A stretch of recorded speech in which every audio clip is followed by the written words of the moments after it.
Ok.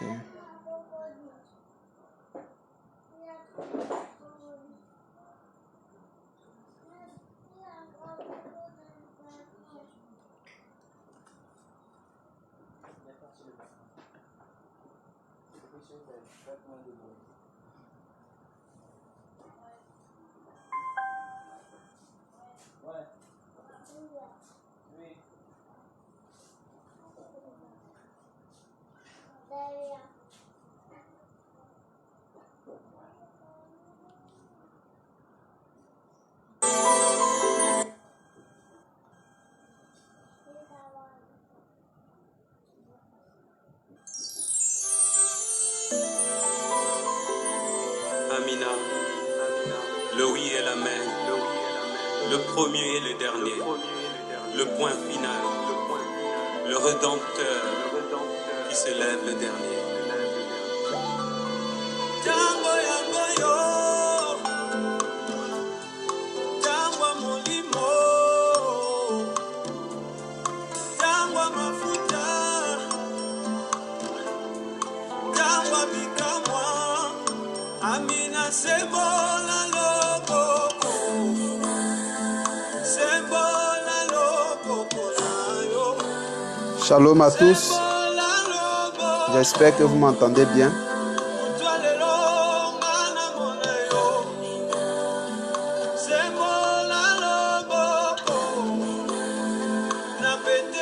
Alors si le son est bon, faites-moi signe.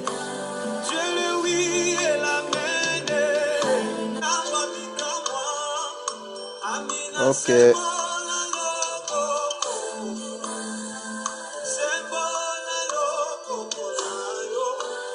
Shalom à tous.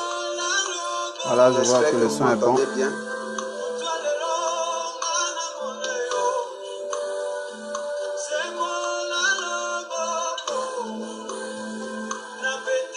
Alors si le son est bon, faites-moi signe.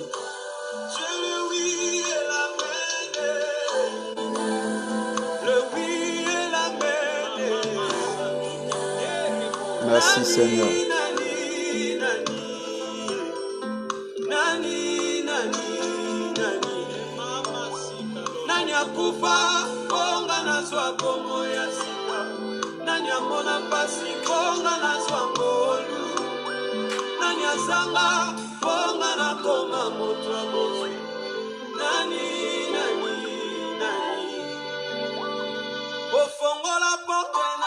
Je suis en train de partager la vidéo.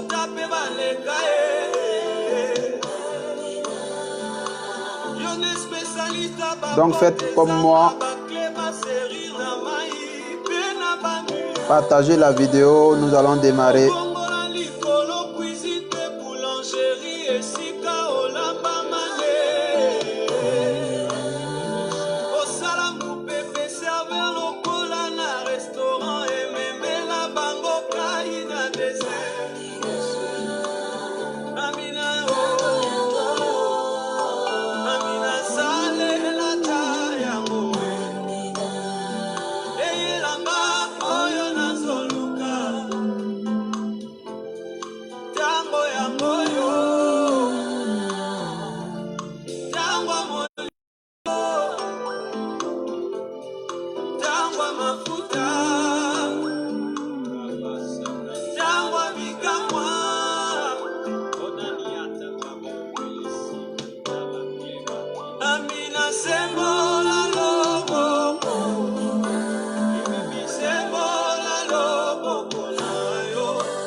Merci Seigneur.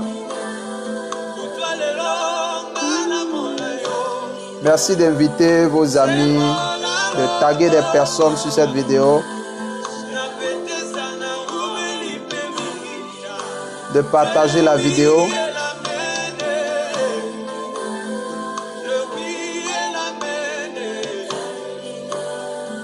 De partager la vidéo.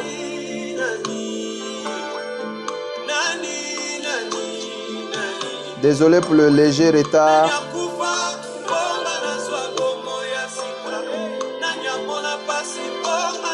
Donc, voilà ce que nous allons faire. Nous appuyons le bouton partage Et nous choisissons l'option qui permet de partager dans le maximum de groupes. Et nous partageons dans les groupes pour inviter le maximum de personnes. Voilà, faisons comme ça. Juste après ce chant, nous allons démarrer. Aujourd'hui, le thème, c'est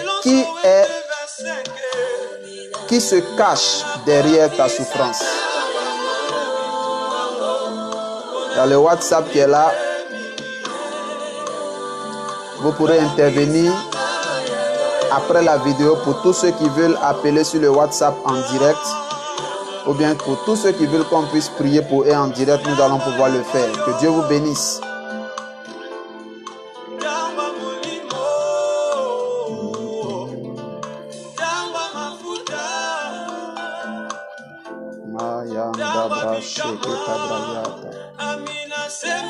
Libayanda braye ketoshe kabayanda la rabaye. Manda brashada baye ketabraya kabayenda. Oui, passez le message, partagez dans les groupes, partagez dans les groupes. Partagez dans les groupes. Partage dans au moins 25 groupes comme ça. Partage dans au moins 25 groupes. Voilà. Si tu fais 25, que quelqu'un d'autre fait 25, une autre personne fait 25, vous voyez un peu le nombre de partages.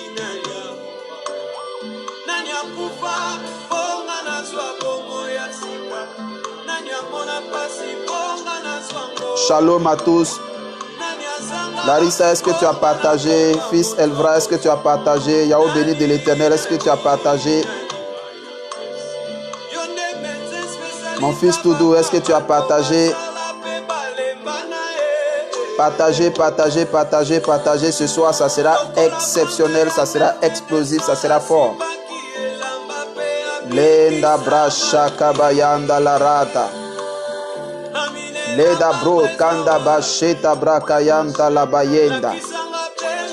Lora basika brayanda basheketa brayanta la rabaye. Seigneur, merci pour ta présence. Merci pour ton règne. Merci pour ta présence. Merci pour ta présence. Merci pour ce que tu fais avec nous ce soir. Merci pour ton peuple qui se connecte. Merci pour tous ceux qui sont là.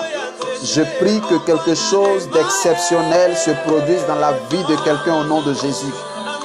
Je prie qu'un miracle se produise. Je prie qu'une délivrance s'opère. Je prie qu'une révélation se fasse dans l'esprit de quelqu'un.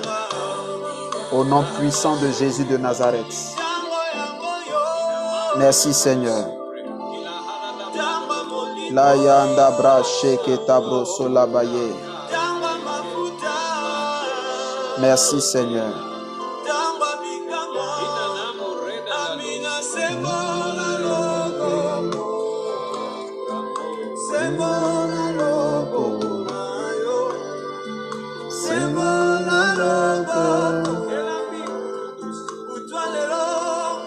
Est-ce que vous avez partagé? Si vous avez partagé, dites-moi que vous avez partagé. Dites-moi que vous avez partagé. Et l'amen. Le oui et l'amen. Nos frères congolais nous font du bien ce soir.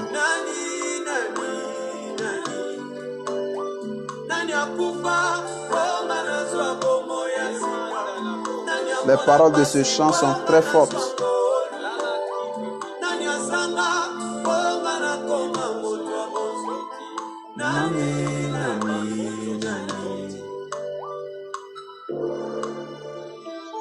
Malgré tout, je reconnais que tu peux tout et que tes bontés ne sont pas à leur terme. Amen. Amen. Alors, shalom à tout le monde. Bonsoir à tous ceux qui nous prennent en marche. Ce soir, nous sommes très heureux de vous retrouver encore. La dernière fois que nous étions ensemble, c'était le mardi. Et aujourd'hui, c'est jeudi. Donc, nous allons nous retrouver tous les mardis et tous les jeudis pour des temps de parole, des temps de révélation, des temps de prière, tout ça. Pour ceux qui ne me connaissent pas, je suis le révérend Justin Yao. Je suis leader du ministère Impact Center. Et notre slogan, c'est là où vous recevez de l'impact pour influencer votre génération. Nous avons pour objectif de vous apporter les enseignements nécessaires, des enseignements de qualité afin de faire de vous une bénédiction pour votre génération. Vous savez, les anglophones disent input determines output. Input determines output. Ça veut dire que c'est ce qui entre en vous qui détermine ce qui va sortir de vous. Donc, je répète, c'est ce qui entre en vous qui va déterminer ce qui va sortir de vous. Donc, c'est important ce que vous écoutez. C'est important ce que vous entendez. Vous savez, les oreilles sont l'une des portes spirituelles de notre vie. Donc, faites attention à ce que vous écoutez parce que cela va déterminer qu'est-ce qui va sortir de vous. Et ce soir, nous voulons partager avec vous la parole de Dieu encore. Le thème que nous partageons avec vous ce soir, c'est qui se cache derrière ma souffrance ou bien ta souffrance. Qui se cache derrière ta souffrance. OK? Alors, donc, nous allons commencer d'abord par lire 2 textes de l'Écriture. Mais vous devez comprendre que le but de cet enseignement-là, c'est de vous montrer les origines des problèmes de la plupart des gens. Les origines des problèmes de la plupart des gens. Dites-moi, est-ce que vous avez partagé le message? Oui, Zaza Fio, c'est une chanson de chez toi. Et j'aime énormément cette chanson. Ok, Elvra est en train de partager. Merci de partager. Appuyez le bouton partage et puis partagez au maximum. Je veux que chacun partage dans au moins 25 groupes. Voilà, il faut que le message ait une portée. Voilà, il faut que cette page-là vraiment puisse faire du bien au maximum de personnes. Nous allons commencer avec le premier texte que nous allons lire. C'est Marc le chapitre 11, verset 1 et suivant. Marc chapitre 11, verset 1 et suivant. Permettez-moi de prendre ma Bible et je vais faire la lecture puisque j'ai l'avantage du micro. Voilà, Marc chapitre 11, à partir du verset 1. Il est écrit, lorsqu'ils approchèrent de Jérusalem et qu'ils furent près de Bethphagée et de Béthanie, vers la montagne des Oliviers, Jésus envoya 2 de ses disciples en leur disant, « Allez au village qui est devant vous. Dès que vous y serez entrés, vous trouverez un ânon attaché sur lequel aucun homme ne s'est encore assis. Détachez-le et amenez-le. Si quelqu'un vous dit, pourquoi faites-vous cela? Répondez, le Seigneur en a besoin. Et à l'instant, il le laissera venir ici. » Les disciples étant allés, trouvèrent l'ânon attaché dehors près d'une porte au contour du chemin et ils le détachèrent. Quelques-uns de ceux qui étaient là leur dirent, « Que faites-vous? Pourquoi détachez-vous cet ânon? » Il répondit comme Jésus l'avait dit et on les laissa aller. Ils amenèrent à Jésus l'ânon sur lequel ils jetaient leurs vêtements et Jésus s'assit dessus. Beaucoup étendirent leurs vêtements sur le chemin et d'autres des branches qu'ils coupaient dans les champs. Ceux qui précédaient et ceux qui suivaient Jésus criaient Hosanna, béni soit celui qui vient au nom du Seigneur. Béni soit le règne qui vient, le règne de David, notre Père, Hosanna dans les lieux très hauts. Jésus entra à Jérusalem. C'est un texte que vous avez certainement déjà beaucoup lu. Et ce soir, je voudrais partager ce texte-là avec vous parce que ce texte-là nous révèle quelque chose d'assez important. Vous voyez, ce texte nous révèle quelque chose d'assez important. Ici, il nous est relaté l'histoire d'un ânon qui était attaché. Vous savez qu'à l'époque, les ânons étaient utilisés comme des véhicules. Donc les gens utilisaient les ânons pour se déplacer. Ils utilisaient les ânes pour se déplacer. Mais il se trouve que cet ânon-là, qui est né, n'avait jamais en fait rempli sa fonction. Ok? Il n'avait jamais rempli sa fonction. Il était attaché et il n'était pas libre de ses mouvements. Il n'était pas libre de ses mouvements. Il ne pouvait pas aller où il voulait. Et en plus de cela, il y avait des gens qui surveillaient cet ânon. Parce que vous vous rendez compte que lorsque les disciples sont partis pour le détacher, ils ont trouvé des personnes qui ont demandé, mais qu'est-ce que vous faites? Pourquoi est-ce que vous le détachez? Vous comprenez? Donc, cela signifie qu'il y avait des personnes qui étaient là, qui observaient. Vous voyez? Donc, ce soir, à partir de cette histoire-là, je vais vous faire comprendre beaucoup de choses. Beaucoup de choses. Quand nous lisons le texte, nous voyons dans un premier temps que Jésus n'était pas entré dans le village. La Bible dit qu'il s'approchait de Jérusalem. Il s'approchait de Jérusalem. Et là, Jésus va envoyer ses disciples pour leur dire, allez au village qui est devant vous. Allez au village qui est devant vous. Et là-bas, vous allez trouver un ânon qui est attaché, sur lequel personne ne s'est jamais assis.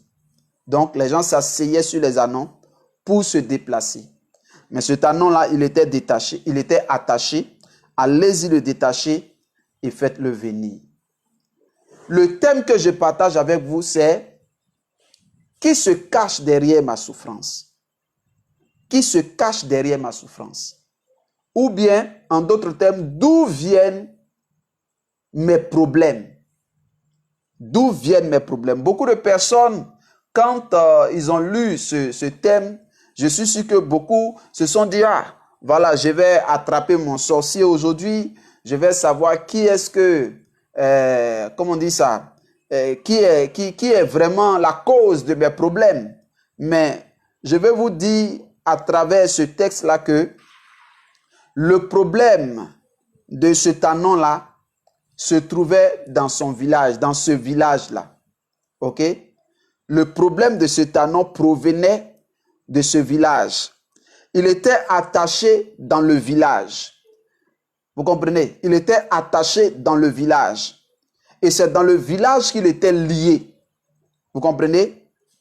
Je vais vous lire un deuxième texte dans Marc, le chapitre 8, versets 22 et 26. Marc, chapitre 8, versets 22 et 26. J'espère que le son est bon. Si le son est bon, faites-moi signe, dites-moi que tout est OK. Et puis je continue dans l'assurance. Marc, chapitre 8, verset 22.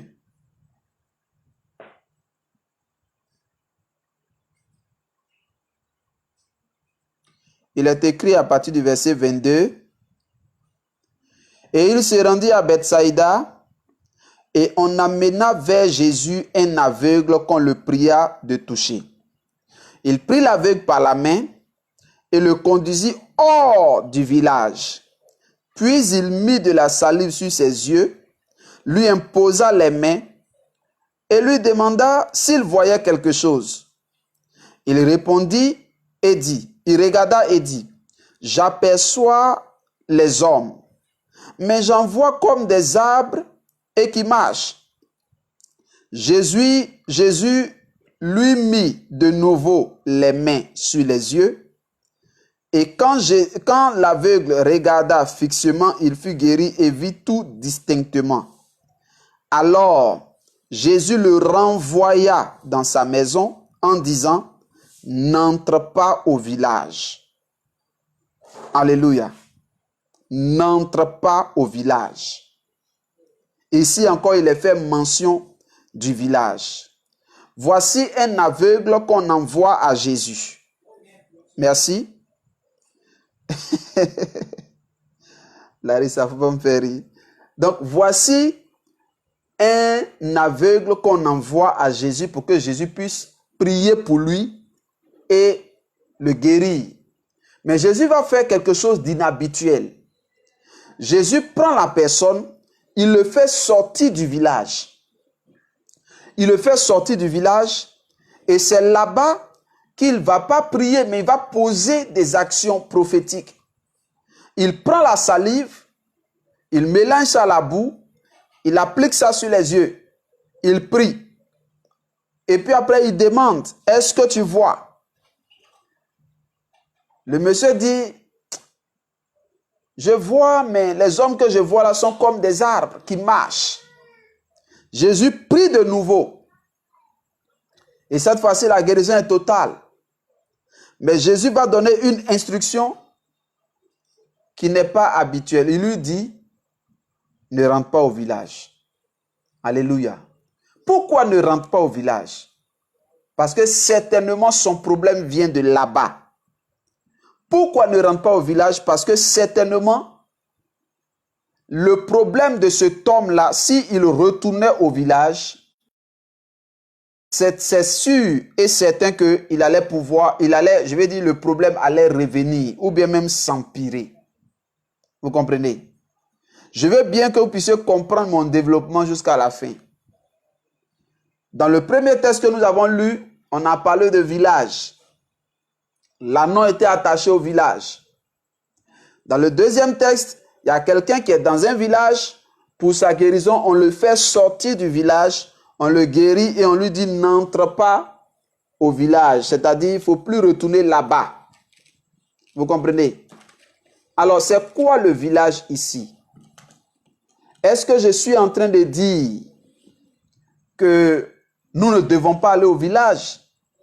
Est-ce que je suis en train de dire que nous ne devons pas vivre au village? Est-ce que je suis en train de dire de vous méfier de votre village? Non, ce n'est pas de ça qu'il s'agit. Parce qu'en réalité, le village ici est la matérialisation de nos origines.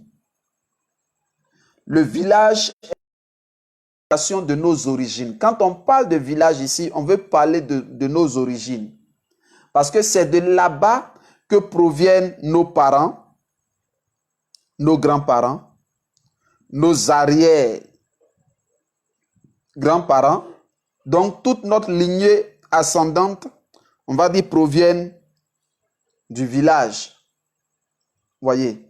Donc, c'est là-bas que ces parents qui ne connaissaient pas Dieu ont bâti des autels qui régissent la vie de plusieurs personnes, qui régissent la lignée. C'est là-bas au village qu'ils ont tissé des alliances. Ils ont, comment on dit ça? Ils ont eu on va dire des pratiques idolâtres. Donc c'est nos origines. Oui, salut Flore, Pélagie. Vous comprenez? Donc c'est important de comprendre cela. C'est important de comprendre cela. Donc c'est au village par exemple que les alliances sont pour la plupart du temps renouvelées chaque année. Vous voyez, il y a des personnes par exemple qui ne manquent pas d'aller au village chaque année, généralement à la période de la fête. Beaucoup de personnes sont mobilisées pour aller à la Pâque au village.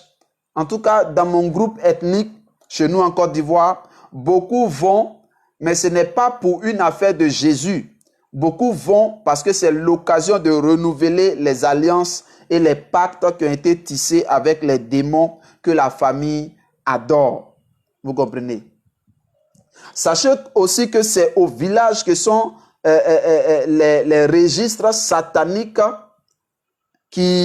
dans lesquels il est écrit, on va dire, les décrets maléfiques sur la famille ou bien sur la lignée. Vous voyez, c'est là-bas. C'est là-bas. La connaissance du sacré, mais du côté négatif. Les gens qui naissent en ville, les gens qui naissent au village, souvent ne connaissent rien de toutes ces choses. Mais au village, les gens connaissent les adorations. Les gens connaissent les invocations. Les gens connaissent ce qu'il faut faire. Vous voyez, on m'a raconté l'histoire de quelqu'un qui avait peur de venir dans son village. Il vivait en Europe. Et puis, je vous rends 2 témoignages. Hein. Le premier témoignage, c'est, comme on appelle, quelqu'un qui avait peur de venir dans son village. Et puis, il y a son père qui est un grand sorcier qui l'a retrouvé en France sans même prendre, on va dire, de passeport, sans visa. Et il l'a trouvé en France et il l'a rencontré et il lui a dit, quand je te dis de venir au village, il faut venir, sinon c'est pas parce que je ne peux pas arriver ici, tout ça. Donc pour faire comprendre à son fils qu'il n'est pas loin, vous comprenez? Ils ont rapatrié de façon spirituelle. Il allait faire des achats dans un supermarché et quand le premier pas qu'il a mis dehors, c'était au supermarché, mais le deuxième pas qu'il a fait, il était dans son village. Il ne sait pas comment ça s'est passé, mais il s'est retrouvé au village. Vous comprenez? Donc, c'est un peu ça. C'est un peu ça. Quand on parle du village, on veut parler de nos origines. Quand on parle du village, on veut parler de d'où nous venons. Vous voyez? Donc, en réalité, le problème de plusieurs personnes viennent de leurs origines, de leur lignée, de leur famille. Vous voyez, un texte de l'Écriture dit que les gens auront pour ennemis les gens de leur propre maison. Jésus n'a pas dit ces paroles-là en vain. Jésus n'a pas dit ces paroles-là en vain. Vous comprenez? Donc, nous devons faire attention à nos origines. Nous devons faire attention à nos familles. Si ta famille est chrétienne, gloire à Dieu, tu es sauvé. Mais si ta famille ne connaît pas le Seigneur et que les gens sont encore dans les totems, les gens sont encore dans l'idolâtrie, les gens sont encore dans le fétichisme, les gens sont encore dans le maraboutage, les gens sont encore dans la sorcellerie, alors il faut vraiment se lever dans la prière, il faut faire attention. Voyez, dans la Bible, nous connaissons l'histoire de Moïse. Nous savons que Moïse a été un homme qui a marqué la vie d'Israël. Mais Moïse n'est pas entré à Canaan. Pourquoi Moïse n'est pas entré à Canaan? Il n'est pas entré à Canaan à cause d'un problème qu'il a eu avec Dieu. Dieu lui a reproché de ne l'avoir pas sanctifié aux yeux du peuple. Parce que Moïse s'est mis en colère. Vous comprenez? Moïse s'est mis en colère et il a frappé le rocher au lieu de parler au rocher. Et ça a valu à Moïse de ne pas entrer à Canaan. Mais est-ce que vous savez que le problème de colère de Moïse provient de sa famille? Le problème de colère de Moïse provient de ses origines. Quand nous lisons dans la Bible, dans Exode, allons-y, on va lire ça. Exode, c'est le deuxième livre de la Bible, le chapitre 2, verset 2, verset 1. Il est dit, un homme de la maison de Lévi avait pris pour femme une fille de Lévi. Verset 2. Cette femme devint enceinte et enfanta un fils. Elle vit qu'il était beau. Elle le cacha pendant 3 mois. Bon, le verset 3, vous connaissez la suite. Elle n'a pas pu le cacher. Et puis bon, elle a mis l'enfant sur l'eau. Ainsi de suite. Il a grandi chez la fille de Pharaon. Il est devenu Moïse. Ok? Donc, Moïse provient d'un père qui est de la maison de Lévi et d'une mère qui est dans la maison de Lévi. Mais allons-y lire comment la maison de Lévi était. Comment la maison de Lévi était. Allons dans Genèse 49, donc quelques chapitres précédents. Genèse 49. Nous allons lire à partir de verset 5. Là, on parle de Siméon et Lévi. On dit qu'ils sont frères. Siméon et Lévi sont frères. Leurs glaives sont des instruments de violence. Que mon âme n'entre point dans leur conciliabule. Que mon esprit ne s'unisse point à leur assemblée. Car dans leur colère, ils ont tué des hommes. Et dans leur méchanceté, ils ont coupé les jarrets des taureaux. Maudite soit leur colère, car elle est violente, et leur fureur, car elle est cruelle. Je les séparerai, je les disperserai dans Israël. Donc voici le caractère des ancêtres de Moïse. C'était des gens qui de nature étaient violents. Vous voyez, de nature ils étaient violents. On dit les glaives sont des instruments de violence. Ils aimaient la violence. Vous comprenez?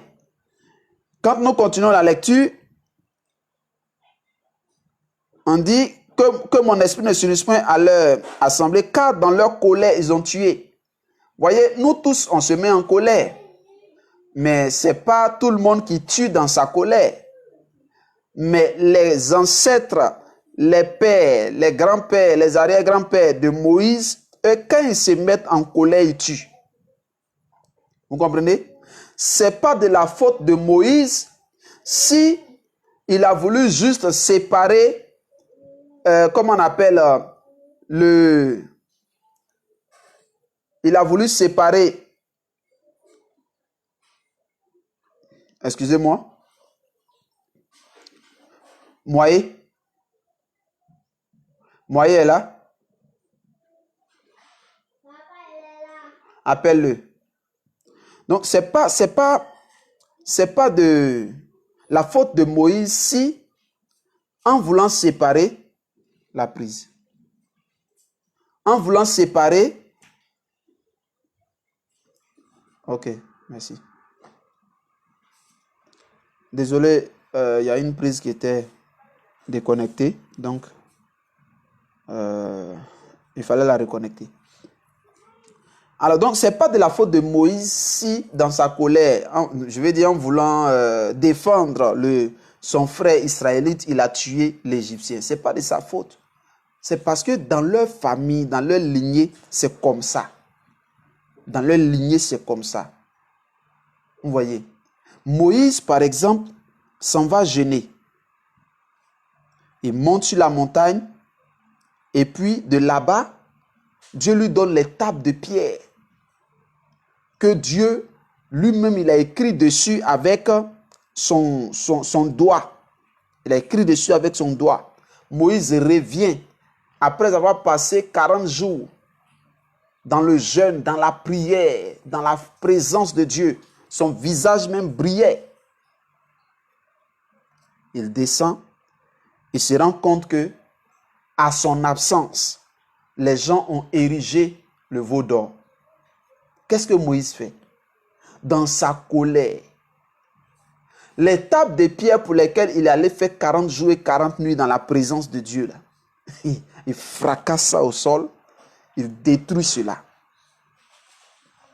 Il détruit cela. C'est bizarre. C'est bizarre. Comment Moïse n'a pas pu poser les pierres quelque part avant de manifester sa colère, mais il prend les pierres et il les fracasse au sol. Moïse avait un sérieux problème de colère. Mais ce n'était pas de sa faute. Son problème provenait de son origine. Son problème provenait de son origine. Et ce soir, je vais ouvrir une parenthèse pour te poser la question à toi qui me suis. Voyez, beaucoup de personnes ne se rendent pas compte qu'ils sont en train de reproduire soit la vie de leur père ou bien la vie de leur mère. Beaucoup de personnes ne se rendent pas compte qu'ils sont en train de reproduire la vie de leur grand-mère ou bien la vie de leur grand-père. Beaucoup de personnes ne réalisent pas qu'aujourd'hui les problèmes qu'ils vivent sont les problèmes que leur mère a vécu, que leur père a vécu. Et les gens ne se posent pas la question, ne s'asseyent pas pour savoir Comment sortir de cela? Comment sortir de cela? Les gens ne se posent pas la question. Et pourtant, c'est ce qui se passe dans la vie de la plupart des gens sur la terre. Que ce soit sur le plan du caractère, que ce soit sur le plan spirituel, de la vie spirituelle, que ce soit, même quand je dis sur la vie spirituelle, je vais parler par exemple de l'impactation spirituelle. Par exemple, quelqu'un qui a eu un père spirituel qui était comme... Si tu ne fais pas attention, parce que ton père spirituel était comme ça, tu vas commencer toi aussi à avoir les mêmes façons de faire. S'il avait des vices, s'il avait des défauts, si tu ne fais pas attention, tu vas reproduire ces mêmes défauts. Tu vas reproduire cela. Quand nous lisons la Bible, nous voyons beaucoup de cas comme ça. Vous vous souvenez que il est parti avec sa femme en Égypte et là-bas, il a menti pour dire que non, si on te demande, ne dis pas que tu es ma femme, mais dis plutôt que tu es ma sœur. Vous voyez, non? Mais le fils d'Abraham a commis le même mensonge. Lui aussi, il allait faire ça quelque part. Vous comprenez? Donc, nous devons véritablement faire attention. Nous devons comprendre que la plupart de nos problèmes proviennent de nos origines. Qui se cache derrière ta souffrance? C'est ta lignée, c'est ton origine. C'est ton origine. Il y a des femmes qui n'ont pas été heureuses. Il y a des mères qui n'ont pas été heureuses dans leur foyer. Et aujourd'hui, leurs enfants sont en train de vivre les mêmes choses. Malgré tout ce qu'elles ont comme atout, n'arrivent pas à vivre aussi heureuses dans leur foyer. Par exemple, ta mère a été battue dans son foyer. Toi aussi, aujourd'hui, comment on appelle ça? Ton mari est en train de te battre. Mais le problème, tu vas accuser ton mari. Tu vas accuser ton mari de te battre, mais en réalité, ce n'est pas un problème qui est lié à ton mari. C'est un problème qui est lié à toi-même. Puisque dans ta lignée, par exemple, il est dit que les femmes, elles doivent être battues. Il y a un esprit qui sera chargé de venir exciter ton mari à te battre. N'oubliez pas de partager la vidéo, s'il vous plaît. Appuyez le bouton partage, choisissez l'option qui permet de partager dans le maximum de groupes et puis partagez la vidéo. Beaucoup de personnes vont à l'église, ils prient, ils jeûnent, mais ils n'ont pas compris qu'il y a cette affaire d'origine qu'il faut régler. Il y a cette affaire d'origine qu'il faut régler. Il y a cette affaire d'influence de l'origine qu'il faut régler. Beaucoup de personnes ne font pas attention à ça. Et après, ils s'étonnent des problèmes qu'ils vivent. Ils s'étonnent des situations qui leur arrivent. C'est important de chercher à comprendre ça. C'est important de chercher à comprendre. Vous ne cherchez pas à le comprendre. Vous allez vivre des problèmes qui en réalité peuvent être réglés, mais puisque vous ne connaissez pas la source, vous ne savez pas que c'est une affaire d'origine. Vous ne savez pas que c'est une affaire en fait d'hérédité qu'il faut essayer de briser dans votre lignée. Beaucoup de personnes sont en ville ou bien sont à l'extérieur du pays, mais les choses ne marchent pas pour eux. Et pourquoi ça ne marche pas? Ce sont les origines. Ce sont les origines. Est-ce que tu as traité le problème de tes origines? Est-ce que tu as traité le problème de tes origines? Si tu ne traites pas le problème de tes origines, c'est comme quelqu'un, c'est comme si tu étais, excusez-moi l'image, mais c'est comme si tu étais comme un chien qui est attaché au cou et puis on le laisse partir un peu et puis quand on veut, on le ramène près de nous. Il y a des gens, leur vie évolue en dents de scie. Ou bien ils sentent une limitation qu'ils ne peuvent pas dépasser. Ils sentent qu'il y a comme un niveau qu'ils ne peuvent pas dépasser. Est-ce que ce n'est pas, par exemple, le niveau où tes parents ont vécu? Ce n'est pas le niveau où tes parents ont vécu. Si tu arrives à ce niveau-là et que toi, tu veux aller au-delà de cela, tu vas avoir des difficultés. Ne jouez pas avec cette affaire des origines. Regardez, quand vous mettez vos enfants au monde, regardez le comportement de vos enfants, regardez le caractère de vos enfants. Ils prennent des choses de vous. Ils prennent des façons de faire de vous. Maintenant, pourquoi penser, si vous voyez les choses sur le plan physique, pourquoi vous ignorez ou bien vous négligez les choses sur le plan spirituel? Il y a des gens qui viennent à l'église et ils ne traitent pas ces choses. Ils pensent que c'est... Une fois, j'étais en train d'échanger avec quelqu'un qui disait, mais et les enseignements du genre, nous sommes en crise, les nouvelles choses sont passées, les anciennes choses sont passées, voici toutes choses sont devenues nouvelles, tout ça. Donc, on n'a plus besoin de délivrance, on n'a plus besoin de briser les liens, on n'a plus besoin de ceci, on n'a plus besoin de cela. Je vais vous dire une chose, la plupart des gens qui disent ces choses-là, d'abord, sont des Européens. Et puis, en plus de cela, c'est des gens qui, quand vous fouillez leur lignée, leur papa était pasteur, leur grand-père était pasteur, leur arrière-grand-père était pasteur. Donc, ça fait que quand ils naissent là, il n'y a plus de travail à faire. Ils sont nés dans la grâce, ils sont nés dans la faveur. Mais toi et moi, on ne va pas aller loin dans la lignée. Nos papas, celui qui nous a mis au monde, nos géniteurs, c'était des idolâtres. C'était des idolâtres. Et si toi, tu n'as pas compris ça pour mener le combat qu'il faut, détruire les influences qu'il faut, briser les autels qu'il faut, renverser les autels, rebâtir des autels, si tu n'as pas compris ces choses-là, ta vie ne va pas évoluer.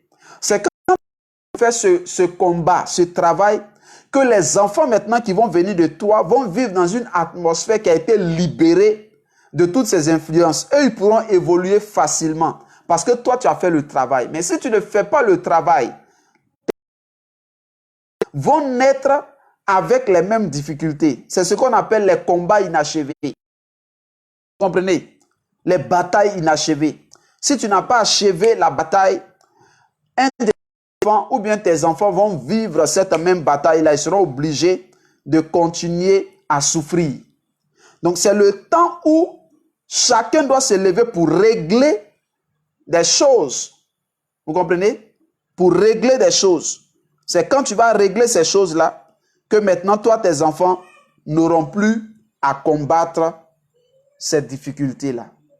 C'est très important. Regardez, on va lire notre avant-dernier texte, qui est un texte très important dans le livre d'Ézéchiel. Je tente de réaliser les partages.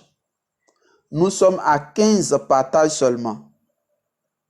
15 partages seulement. Ce n'est pas normal. Ce n'est pas normal. Appuyez le bouton partage. Je vous ai dit que chacun fasse l'effort de partager dans des groupes. Au moins, chacun partage dans 25 groupes, dans 20 groupes, c'est bon. OK? Donc, faites l'effort. Faites l'effort, faites l'effort, faites l'effort, faites l'effort. Ça ne vous coûte rien. Coûte rien. Voilà. On fait le message. On fait le message. On ne fait pas offrande après. En temps normal, c'est des messages. Je dois payer Facebook pour sponsoriser le message pour que ça ait plus de vues. Vous voyez, non? Mais comme on ne fait pas tout ça là, rendez-nous service. Appuyez le bouton partage et que ça puisse gagner le maximum de personnes.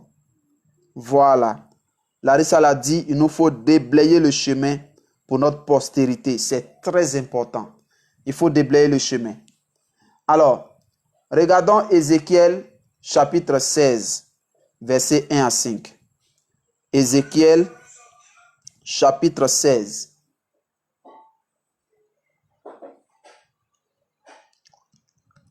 Ézéchiel.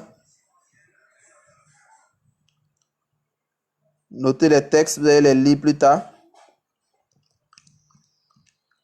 Chapitre 16, à partir du verset 1 à 5. Il a dit, la parole de l'Éternel me fut adressée en ces mots. Fils de Jérusalem, ses abominations. Donc, Dieu dit à Ézéchiel de faire à Jérusalem ce qu'ils ont fait qui n'est pas bien. Ils n'ont qu'à savoir quel est leur problème. Savoir qu'est-ce qui ne marche pas avec eux, qu'est-ce qui ne va pas avec eux. Le verset 3, tu diras, ainsi parle le Seigneur l'Éternel à Jérusalem. Il dit, par ton origine et ta naissance, tu es du pays de Canaan. Ton père était amoréen et ta mère une Étienne. À ta naissance, au jour où tu naquis, ton nombril n'a pas été coupé. Ok? Son nombril n'a pas été coupé. Ça, c'est un. De deux, tu n'as pas été lavé dans l'eau pour être purifié. De trois, tu n'as pas été frotté avec du sel. De quatre, tu n'as pas été enveloppé dans des langes. Verset 5. Nul n'a porté sur toi un regard de pitié pour te faire une seule de ces choses par compassion pour toi. Mais tu as été jeté dans les champs le jour de ta naissance parce qu'on avait horreur de toi. J'ai passé près de toi, je t'aperçus baigné dans ton sang et je te dis, vis dans ton sang. Je te dis, vis dans ton sang. Le reste, vous pouvez lire après pour votre compréhension. Mais là où je vais attirer votre attention, c'est le verset 4. La Bible dit, à ta naissance, au jour où tu naquis, ton nombril n'a pas été coupé. Bien entendu, vous êtes d'accord avec moi qu'il s'agit d'une allégorie. Ce n'est pas une affaire de, comment on appelle ça? On va dire quelque chose de physique ou bien de concret. Parce que quelqu'un ne peut pas vivre collé à sa maman avec le cordon ombilical. Mais on parle de façon spirituelle. Donc, quand tu es né de nouveau, quand tu es devenu chrétien, est-ce que ton nombril a été coupé? Si ton nombril n'a pas été coupé, ça veut dire que tu es encore dans les liens avec ta famille, avec tes parents, avec ta lignée. Et tant que ces liens seront là, leur influence va toujours s'abattre sur toi. Vous comprenez? Donc, je te pose la question, est-ce que ton nombril a été coupé? 2. Est-ce que tu as été lavé dans de l'eau pour être purifié? Est-ce que tu as été lavé dans de l'eau pour être purifié? Nous savons tous que l'eau dans la Bible, c'est la parole. Est-ce que tu as été enseigné? Est-ce que quelqu'un a pris soin de t'enseigner, de te donner les béabas? Il y a des enseignements qui disent que non, les histoires de paix spirituelle, c'est des bêtises, on n'a pas besoin de ça, tout ça, et qu'on n'a pas besoin de couverture spirituelle. Mes amis, si vous écoutez ce genre d'enseignement, vous êtes perdus. Chacun d'entre nous a besoin d'avoir un père ou bien une mère, quelqu'un sur qui tu te mets. Quelqu'un qui peut parler dans ta vie, quelqu'un qui peut t'enseigner, quelqu'un qui peut t'éduquer spirituellement. Si tu n'as pas ça, c'est pas bon. De même que biologiquement, un enfant ne peut pas naître. C'est-à-dire, une mère donne naissance à un enfant et puis l'enfant est là, lui-même va se débrouiller. Ce n'est pas possible, l'enfant va mourir. L'enfant va mourir. C'est le plan spirituel. Tu as besoin que quelqu'un te guide, quelqu'un prenne ta main et te conduise dans les premiers pas. C'est après, quand tu deviens mûr, que tu peux vivre de façon indépendante. Mais même nous-mêmes qui sommes des serviteurs de Dieu, nous avons des pères. Nous avons des pères que nous allons voir. Nous avons des pères qui peuvent nous tirer des oreilles quand on déconne, quand on fait des choses qui ne sont pas bien. On a des pères qui peuvent nous appeler et nous dire, « Hé, qu'est-ce que tu fais là? » Vous comprenez? Donc c'est important de comprendre ça. Il dit, tu n'as pas été frotté avec du sel. Tu n'as pas été frotté avec du sel. Et tu n'as pas été enveloppé dans des langes. Donc, ce sont des étapes dans la vie spirituelle pour pouvoir atteindre, on va dire, se libérer de certaines choses. Mais il se trouve que beaucoup de personnes n'ont pas vécu ça. Vous comprenez? Ils se sont levés comme ça. Et puis, ils ont essayé, on va dire, d'aller dans la vie, comme ça, d'affronter la vie. Mais les choses n'ont pas forcément marché pour eux. Les choses n'ont pas forcément marché pour eux. Donc, ce soir, Je vais vous informer de la nécessité de traiter ses origines. De la nécessité de traiter ses origines. À lui et de lui confier une mission. Donc Dieu envoie un ange vers lui pour lui confier la mission de délivrer Israël, parce qu'à l'époque, ils étaient sous l'influence d'un peuple qu'on appelle les Madianites. Donc les Madianites, le travail qu'ils faisaient, c'est que chaque fois qu'Israël avait sémé et que la période de la récolte arrivait, les Madianites venaient puis détruisaient toute la récolte. C'est pas qu'ils prenaient pour consommer, ils venaient, ils détruisaient et puis ils laissaient Israël dans la famille. Dieu a envoyé Gédéon pour aller libérer Israël. Pourquoi est-ce que Dieu va donner une directive très importante dans le verset 25 de Juge de chapitre 11. Dans le verset 25 de Juge de chapitre 11. Dans le verset 25, Dieu dit à Gédéon, détruis l'autel de Baal qui appartient à ton père. Renverse le pieu sacré qui est dessus. Et puis rebâtis à la place un autre autel à l'Éternel. Pour ceux qui ne connaissent pas les autels, en fait, ce sont des lieux d'invocation. Ce sont des lieux où on fait les sacrifices, on égorge les animaux, tout ça. Donc, le papa de Gédéon avait un endroit où il adorait. Mais celui qu'il adorait n'était pas l'Éternel des armées, ce n'était pas le Dieu sacré des Hébreux, c'était Baal. Maintenant, Dieu dit, avant que tu ne partes pour faire ça, la mission que je t'ai confiée là, va détruire l'autel de Baal qui appartient à ton père. Où est le rapport? En temps normal, Dieu devait dire, bon, allez, comme tu vas en guerre, va chercher des armes, va chercher à former une armée, allez-y vous entraîner, tout ça. Mais Dieu ne dit rien de ça. La première instruction que Dieu donne à Gédéon, c'est va détruire le fétiche que ton papa adore là. Pourquoi? C'est parce que les origines de Gédéon allaient l'influencer négativement.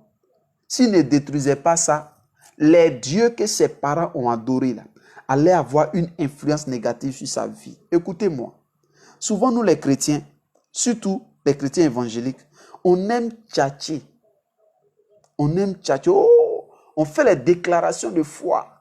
Non, celui qui est en Christ, il est devenu une nouvelle créature. Les choses anciennes sont passées. Voici toujours sont devenues nouvelles. Je confesse que je suis une nouvelle créature. Je suis un homme.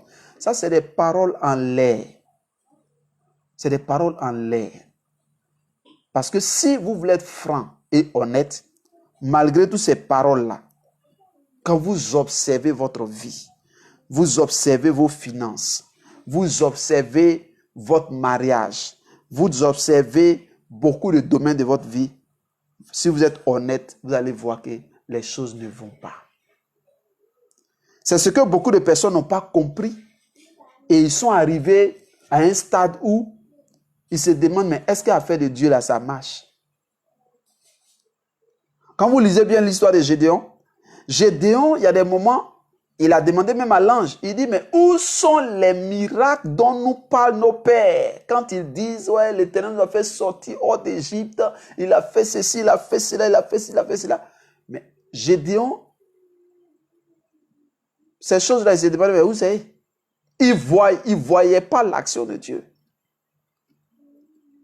Quand vous êtes, on va dire, sous l'influence des autels de vos familles, des adorations de votre famille, c'est comme s'il y a un parapluie sur votre vie. Et ce parapluie-là, il empêche la grâce de Dieu de vous localiser. Il empêche la grâce de Dieu de vous toucher.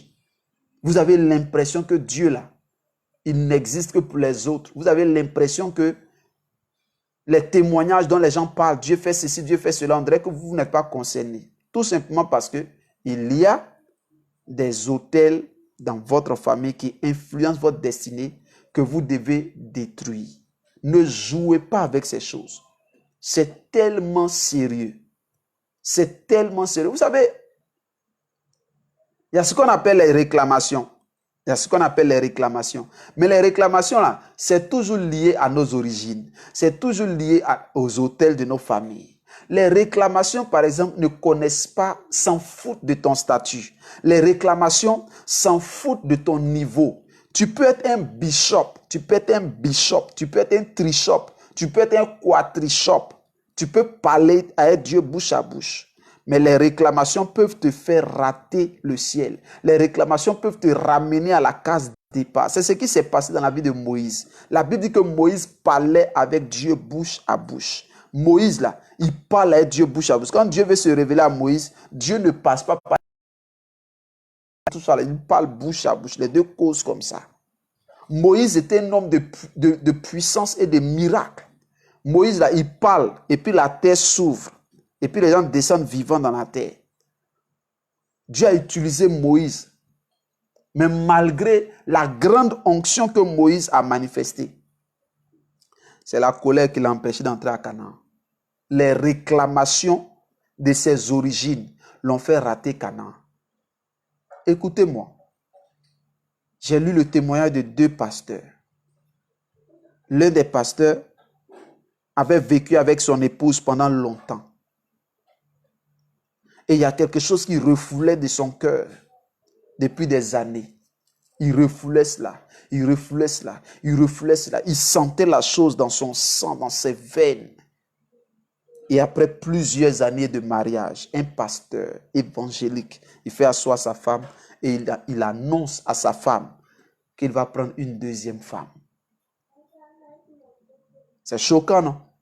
Un pasteur qui fait asseoir sa femme et qui dit à sa femme, je vais prendre une deuxième femme. Ça choque. Mais ce n'était pas de sa faute. Le problème qu'il avait, c'était ses origines. Il vient d'une famille et son père était roi. Son père était un homme à femmes. Son père avait beaucoup de femmes. Le sang royal en lui réclamait ces choses. Malgré le fait qu'il était pasteur, il n'avait pas traité ça. Et ça l'a rattrapé. Vous comprenez? Ça l'a rattrapé. Donc, il faut faire attention avec les histoires d'origine. Le deuxième, c'est un pasteur qui avait dépassé la cinquantaine. Il avait dépassé la cinquantaine. Il tendait vers la soixantaine. Mais ils l'ont surpris un jour en train de coucher avec une fille de 8 ans. Ils l'ont surpris en train de coucher avec une fille de 8 ans. C'était un pasteur. Ne jouez pas avec les réclamations. Ne jouez pas avec les histoires d'hôtel. Ne jouez pas avec, comment on appelle ça, si vous jouez avec ça, ça risque de vous créer des problèmes. Ça risque de vous créer des problèmes. Aujourd'hui, comme je l'ai expliqué à quelqu'un, quand quelqu'un a un problème, il cherche à accuser les autres. Il cherche la cause de son problème dans les autres. Il cherche la cause de ses problèmes dans les autres. Il ne va pas réfléchir à lui-même. Il ne va pas réfléchir de son côté. Non, par exemple, mon mari me fait ceci, ou bien ma femme me fait ceci, ou bien telle personne me fait ceci. Il y a des personnes, par exemple, qui vivent avec un conjoint. Ça peut être une femme. Tu peux être une femme, tu vis avec quelqu'un, et puis la personne ne te donne pratiquement rien. Mais tu sens que la personne a l'argent pour partager dehors. La personne a l'argent pour gaspiller dehors. La personne peut très bien t'aider, mais toi, il ne fait rien pour toi. Il n'est même pas prêt pour toi. Et tu peux dire que non, il est méchant, il est mauvais, il est ceci, cela. Mais on peut fouiller et puis découvrir qu'en réalité, ce n'est pas le monsieur qui a un problème, mais c'est toi qui as un problème. On peut fouiller, découvrir que c'est toi qui as un problème. Et que ton problème, c'est que par exemple, il y a un décret sur ta vie qui dit que toi, tu ne dois pas avoir l'argent. Ou bien tu ne dois pas être heureux. Ou bien heureuse. Et à cause de ça, comme des esprits doivent exécuter ce décret dans ta vie, c'est eux qui viennent attaquer le monsieur pour ne pas qu'il te donne l'argent. Vous comprenez? Le problème des délivrances est très, très délicat. Le problème du monde spirituel est très délicat. Vous voyez? Donc, je veux vraiment vous encourager. Je veux vous encourager à traiter ces problèmes-là dans votre vie. Sinon, tu peux connaître certaines évolutions et puis revenir à la case départ. Pourquoi? Vous n'avez pas remarqué qu'en Afrique, c'est difficile que quelqu'un réussisse pour atteindre un certain niveau et rester même là-bas. Vous n'avez pas remarqué ça? En Europe, il y a des entreprises de 100 ans. 100 ans, ça existe. Et puis, des arrière-petits-fils viennent gérer l'entreprise. Mais chez nous, là, tu commences ton business, 5 ans même ne trouvent pas. Combien d'entreprises aujourd'hui ont 5 ans? Combien d'affaires ont 5 ans? Tout s'écroule. Il faut tout recommencer. Des gens naissent. Ils naissent avec, je vais dire qu'eux commencent leur vie avec des handicaps et non des avantages. Il n'y a pas d'héritage que leurs parents ont laissé. Il n'y a rien sur lequel ils peuvent s'appuyer pour aller de l'avant. Ils doivent tout faire. Alors qu'en réalité, nous sommes censés nous appuyer sur les accomplissements de nos parents. Nous sommes censés aller comme ça. Toi, tu dois avoir des accomplissements que tu laisses. Tes enfants qui vont naître vont s'appuyer sur ces accomplissements pour pouvoir aller de l'avant. Eux aussi vont pouvoir mener certaines choses à un autre niveau. Et puis eux, leurs enfants vont venir aussi s'appuyer. La Bible dit que l'homme de bien laisse un héritage pour les enfants de ses enfants. Dit. Mais vous n'avez pas remarqué que c'est difficile pour les Africains en général. Même quand ils ont réussi soit à acheter une maison, mais à construire une maison, souvent, de leur vivant, ils vendent la maison. Ou bien quand ils meurent net, les enfants vendent la maison. Et puis, il n'y a plus quelque chose sur lequel on peut s'appuyer. Il n'y a plus quelque chose sur lequel on peut s'appuyer. Donc, mes bien-aimés, je veux vraiment vous exhorter. Je veux vous encourager ce soir à travers ce message sur les origines. Que chacun fasse une introspection, que chacun pense à sa vie, pense à ses origines et commence à prier pour détruire tout ce qui est influence comment on appelle ça, des origines, influence du village. Ne jouez pas avec votre village. Votre village est mystérieux. Même si vous avez quitté, même si vous êtes né en ville. Oh my God. Même si vous êtes né en ville et que vous n'avez jamais mis pied dans votre village, sachez que vous êtes enregistré au village. Le village vous connaît. Spirituellement parlant, le village vous connaît. Sur le plan spirituel, il y a ce qu'on appelle les registres. Les gens enregistrent tout, ils notent tout. Les décrets maléfiques là, ouais, non, les gens ont fait ont tissé des alliances. Ils ont tissé des alliances. J'ai lu le témoignage d'un monsieur. Son père devait faire un sacrifice. Il n'avait pas de mouton, l'argent pour payer le mouton. Le sacrificateur, c'est-à-dire le féticheur, lui dit, tu peux faire le sacrifice à crédit. Tes enfants vont payer. Et il allait faire le sacrifice à crédit. Et ses enfants ont commencé à payer. Des années après, chaque fois qu'ils ont leur salaire, il y a des sommes comme 50 000 qui disparaissent, qui se perdent. Des sommes comme 50 000, l'équivalent peut-être d'un mouton qui se perd. Ils ne savent pas pourquoi. Il a fallu la prière pour que Dieu révèle que leur père avait fait un sacrifice à crédit. Et c'est eux qui sont en train de payer cela. Je connais un monsieur qui a prié avec moi. Ce monsieur avait sa fille qui est sorcière. Elle pratique la sorcellerie. Comment ils ont su ça? Ils vivaient avec elle. Ils n'ont jamais su qu'elle est sorcière. Un jour, je suis allé leur rendre visite. Le monsieur était au travail. Je suis resté avec la femme et les enfants.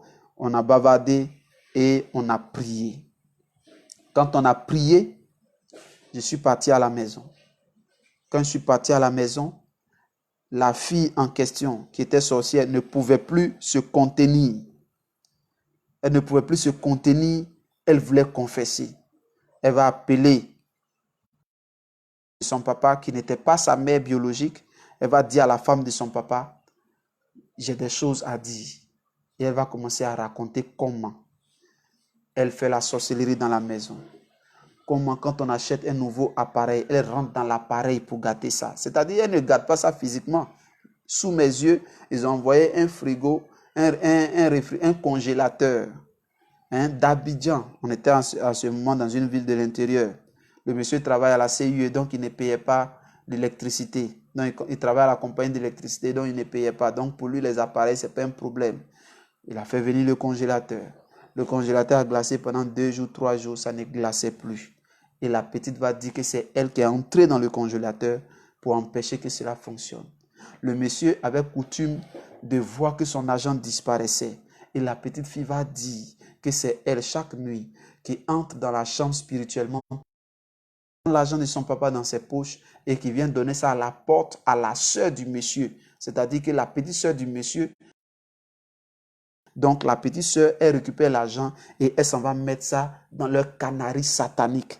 Et quand ils mettent ça dans les canaries sataniques, le but, c'est que le monsieur commence à avoir des difficultés sur le plan financier. Elle a avoué tout cela. Dans le même temps, le dernier, c'est-à-dire le monsieur avait un dernier enfant qui ne marchait même pas.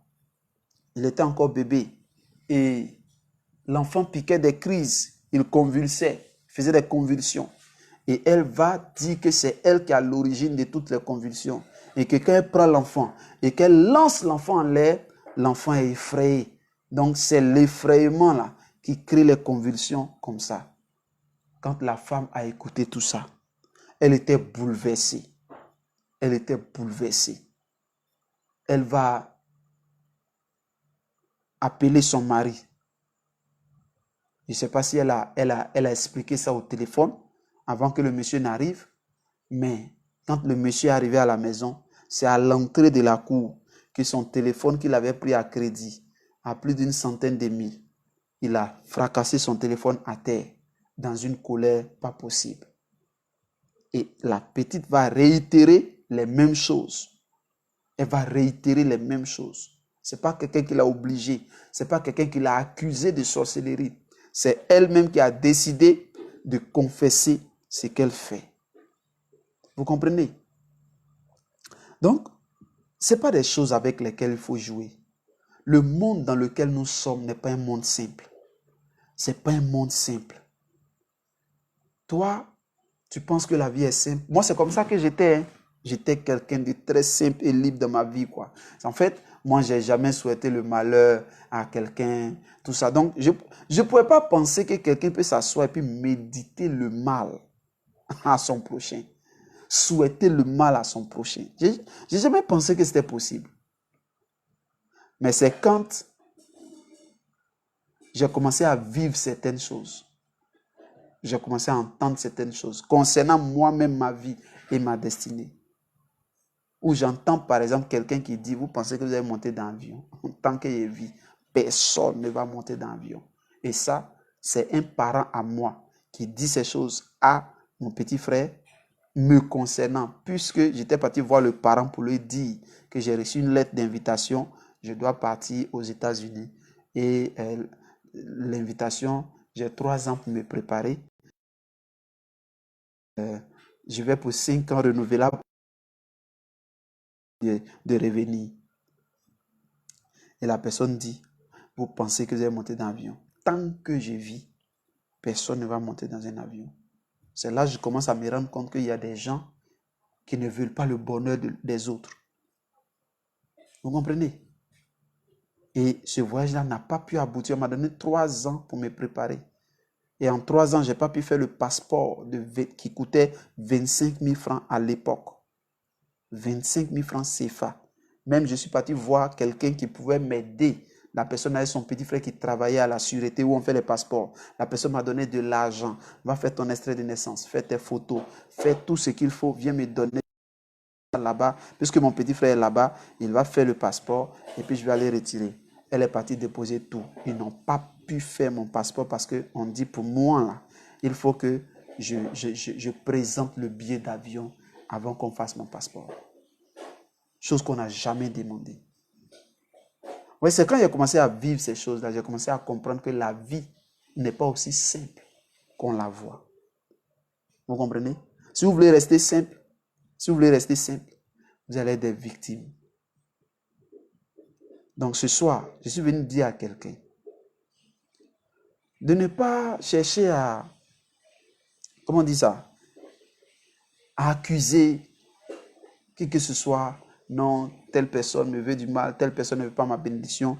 Est-ce que tu as regardé du côté de tes origines?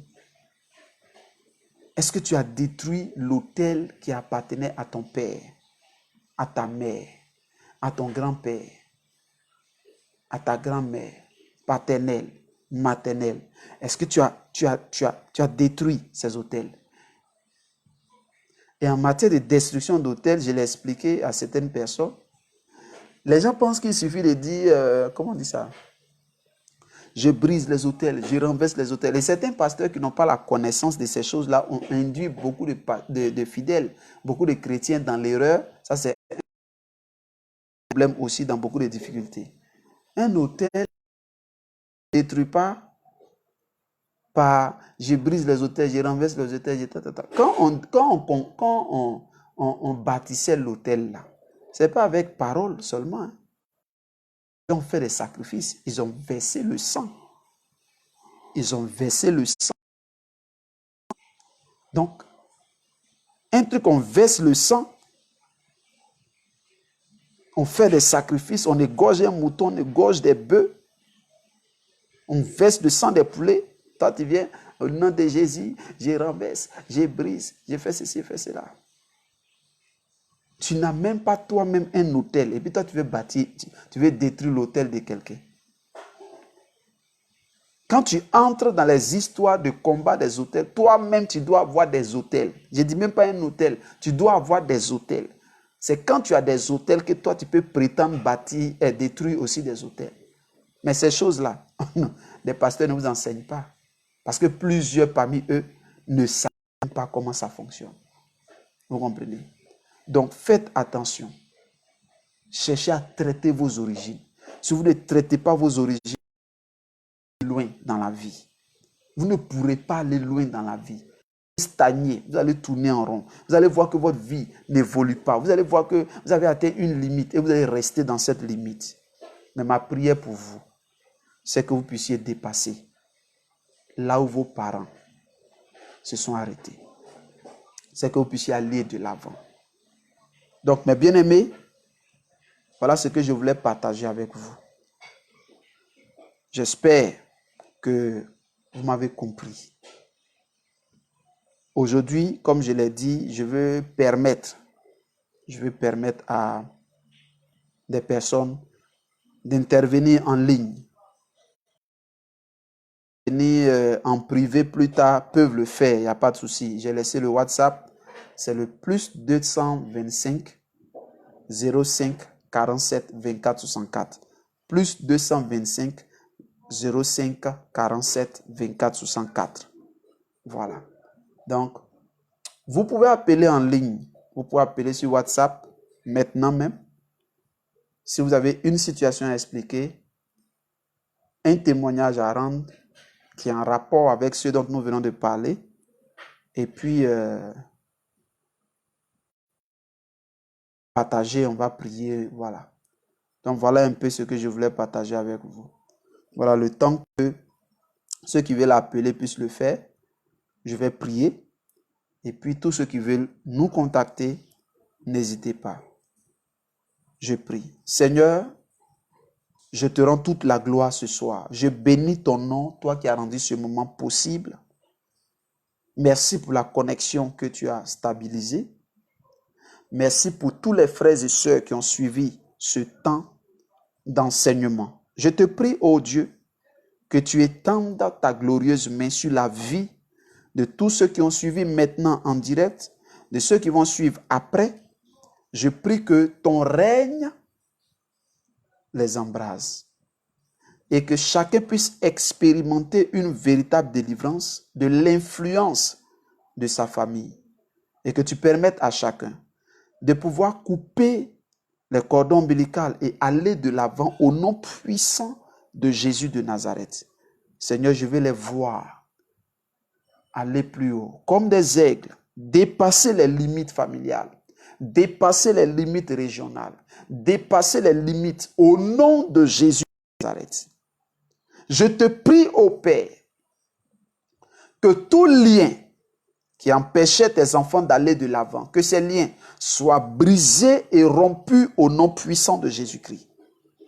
Seigneur, je décrète et je dis que parce que tes enfants ont entendu ce message, que déjà la libération se fasse sentir, que les fondements des hôtels de famille, les fondements des liens héréditaires, les fondements des soient ébranlés au nom puissant de Jésus.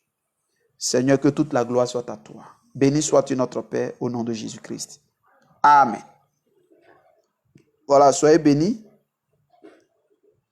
J'ai fini d'intervenir. Maintenant, si quelqu'un a une question, il peut appeler sur WhatsApp directement et ça sera avec plaisir qu'on va répondre. Voilà. Donc, je vous écoute. Si quelqu'un a dit, ne soyez pas gênés.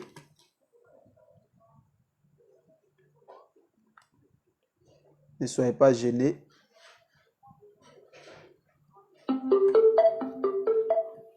Bluetooth mode.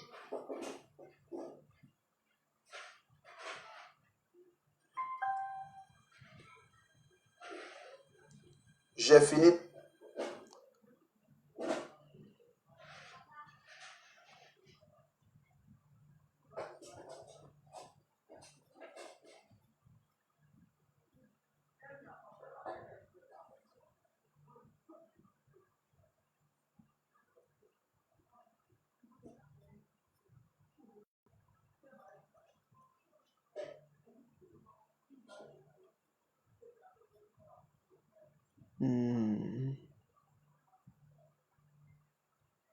Que ta gloire, Seigneur, remplisse, Seigneur.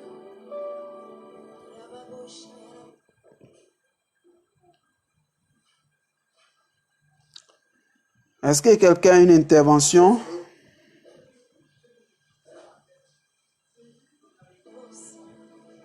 L'ami par excellence, l'ami de tout le temps, le merveilleux compagnon, celui qui ne nous laisse pas au temps de la détresse, l'ami à qui nous pouvons toujours compter, l'ami à qui nous pouvons toujours faire confiance. Avec ou sans voix, nous allons témoigner ta grandeur. Avec ou sans voix, Moninga malamu, Moninga kotiela motema, Moninga kotiela motema. Je peux t'appeler à minuit, à 1h, à 2h du matin. Exact. Tu n'es jamais occupé, tu n'es jamais en retard. Tu es toujours là pour moi. Alléluia. Raya Toshe Kabraya. Question, quand vous perdez une opportunité ou encore on biaise votre destinée, que peut-on attendre des années après? 20 ans ou 30 ans après? Ok, nous prions un Dieu qui est le Dieu, on va dire, de la seconde chance. Même si vous avez eu votre destinée qui a été emprisonnée, qui a été capturée, Dieu est le Dieu de la restauration. Nous avons un Dieu qui de la saison et de l'arrière-saison. Ça veut dire que les pluies qui devaient venir, qui ne sont pas venues, Dieu est capable d'envoyer ces pluies-là encore dans votre vie. Vous comprenez?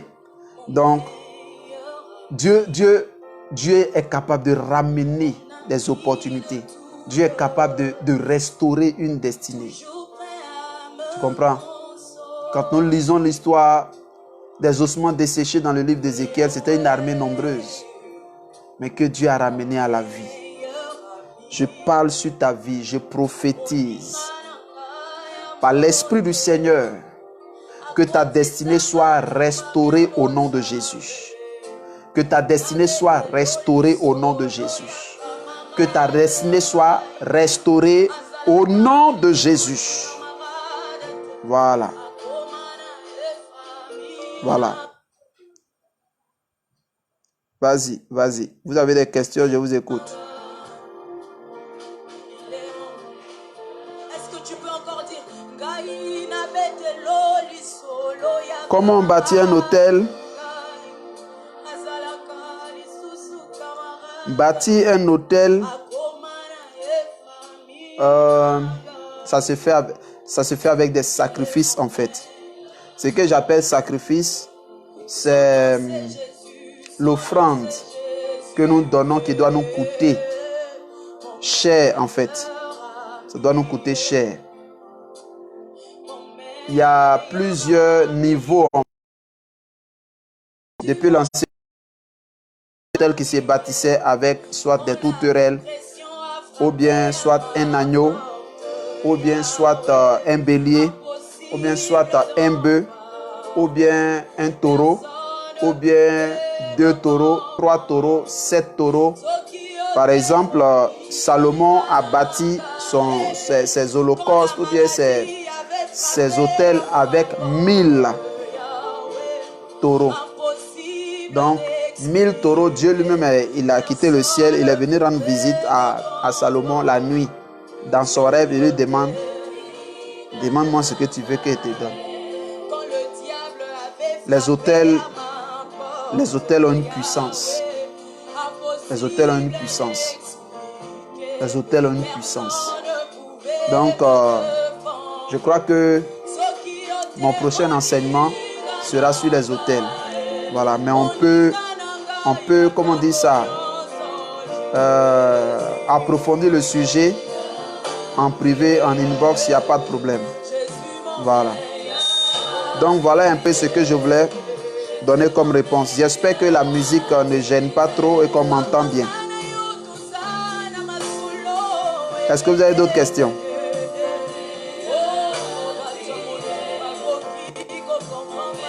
Maya takabra sheda bayan tabaye. La bayan dabra. Libro sheta badabaya kabrayan tabaye. Lena maya kabra shaka tabayenda la brayeta. Rana maya kabra sheketo bro sokorobo yeda brayanda baye. Les cabras shekerema, je prie pour quelqu'un ce soir. Les namaya tabra shanda braye keto sokorobo yonderema, je relâche la grâce.